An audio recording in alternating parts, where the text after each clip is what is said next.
മനുഷ്യബുദ്ധിക്ക് അതീതമായ ധീരമായ വിശ്വാസത്തെ മുറുകെ പിടിക്കുക.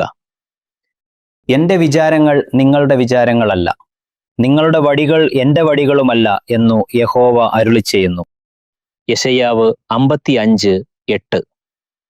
തന്ത്രപരമായ ധീരത പലപ്പോഴും മറ്റുള്ളവർക്ക് അർത്ഥശൂന്യമെന്ന് തോന്നുന്ന രീതിയിൽ പ്രവർത്തിക്കാൻ നമ്മെ പ്രേരിപ്പിക്കുന്നു. ദൈവത്തിന്റെ വഴികൾ മാനുഷിക യുക്തിയേക്കാൾ ഉന്നതമാണ്.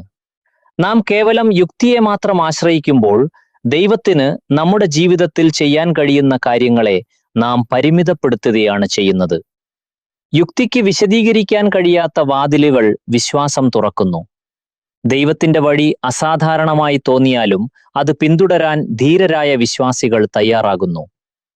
ഒരു ചെസ് കളിക്കാരൻ കളി ജയിക്കാനായി ചിലപ്പോൾ തന്റെ കരുക്കളെ ബലി കഴിക്കാറുണ്ട്. പുറത്തുനിന്ന് നോക്കുന്ന ഒരാൾക്ക് അതൊരു തെറ്റായി തോന്നാം, എന്നാൽ അത് വലിയൊരു വിജയതന്ത്രത്തിന്റെ ഭാഗമാണ്. അതുപോലെ ദൈവത്തിന്റെ പദ്ധതികൾ പെട്ടെന്ന് മനസ്സിലാക്കാൻ കഴിഞ്ഞെന്ന് വരില്ല, പക്ഷേ അവ വിജയത്തിലേക്കുള്ളവയാണ്. ഇതിനെക്കുറിച്ച് ആഴത്തിൽ ചിന്തിക്കുക. എന്റെ അറിവിൽ മാത്രം ആശ്രയിച്ചുകൊണ്ട് ഞാൻ ദൈവത്തെ പരിമിതപ്പെടുത്തുന്നുണ്ടോ? നമുക്ക് പ്രാർത്ഥിക്കാം.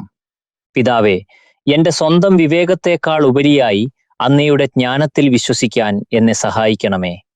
അങ്ങയുടെ വഴികൾ വ്യത്യസ്തമായി തോന്നുമ്പോഴും ധീരതയോടെ മുന്നേറാൻ എന്റെ വിശ്വാസത്തെ ശക്തിപ്പെടുത്തണമേ. യേശുക്രിസ്തുവിന്റെ നാമത്തിൽ ആമേൻ.